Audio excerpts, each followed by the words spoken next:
السلام عليكم ورحمة الله. ازيكم عاملين ايه؟ كل سنة وانتم طيبين. النهاردة جاي لكم فيديو جديد، فيديو ان شاء الله هيعجبكم. وانا عارفة ان انا اتأخرت عليكم جدا في تنزيل الفيديوهات، بس بتبقى ايه، غصبا عني. النهاردة بقى حبيت اشارك معاكم الفيديو الجميل، الفيديو القمر اللي بيبقى بصوا ما فيش بعده بقى فيديوهات من احب الفيديوهات اللي انا بعملها، اللي بتكون في بيت ابويا. زي ما انتم شايفين معايا كده، انا كنت في بيت ابويا، وطبعا لما بروح هناك اخواتي كلهم بيجوا بنتجمع. وفي اليوم ده عملت لهم بقى العشاء القمر، اللي كانت لسه في حاجات ما حطيتهاش، بس كانوا ايه، مستعجليني العيال علشان ايه يتعشوا كده.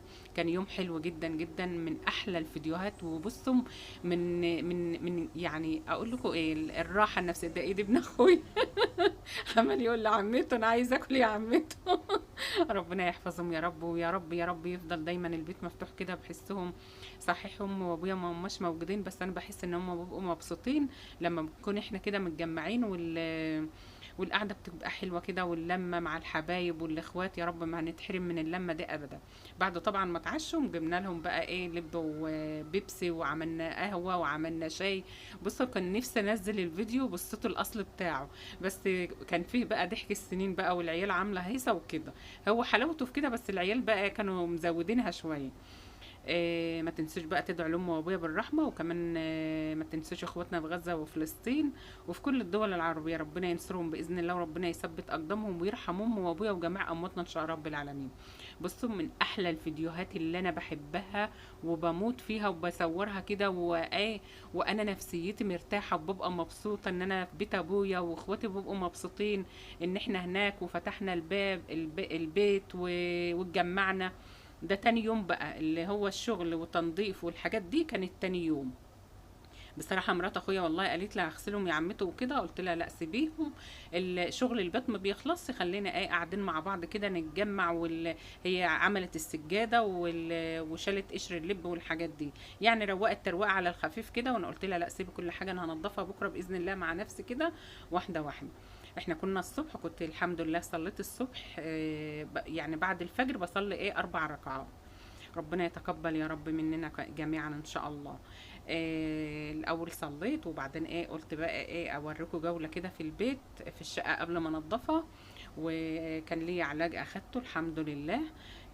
بصوا، يا رب ما حد يتحرم من بيت ابوه ابدا، ولا حد يتحرم من امه وابوه ابدا ابدا يا بنات.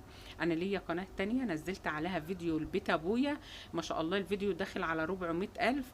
اقسم بالله العظيم يا بنات، اغلب التعليقات اللي جايالي البنات بتدعي، يعني البنات بتدعي على اخواتها الصبيان او الشباب، اللي زي ما انتم عارفين ان هم حرموهم يدخلوا بيت ابوهم من بعد وفاة امهم وابوهم وكده.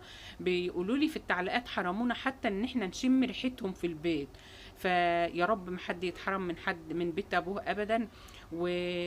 ويعني لو حصل مثلا ظروف او كده، يا ريت ما تتخلوش عن بيت ابوكم. بصوا، مهما نلف هنا، انا باخد الدواء بتاعي ده فور عشان الاملاح، عندي نسبة املاح عالية جدا يا بنات، ادعوا لي.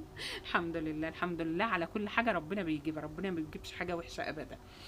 المهم يا بنات، احنا بنحب نروح، انا نسيت انا كنت بقول ايه، بس احنا انا من نفسي، انا عن نفسي بحب اروح بيت ابويا وافتح بيت ابويا، واخواتي يتجمعوا، وبحب ان انا اكون موجوده هناك قوي.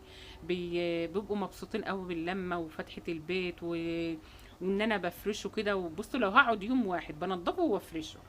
آه، تاني يوم بقى مسكت السيراميك يا بنات، اللي هو المطبخ عندي مش كله سيراميك بصراحة، بس مسكته غسلته غسيل زي الفل.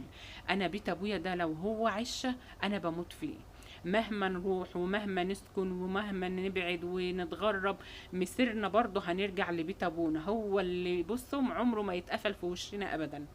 ربنا يرحمهم يا رب، ويغفر لهم ويسامحهم ان هم سابولي انا بيت زي ده، او شقه زي دي، ان انا اروح واجي عليها ومفتاحها في ايدي، بفتحه بايدي وادخل واقعد براحتي.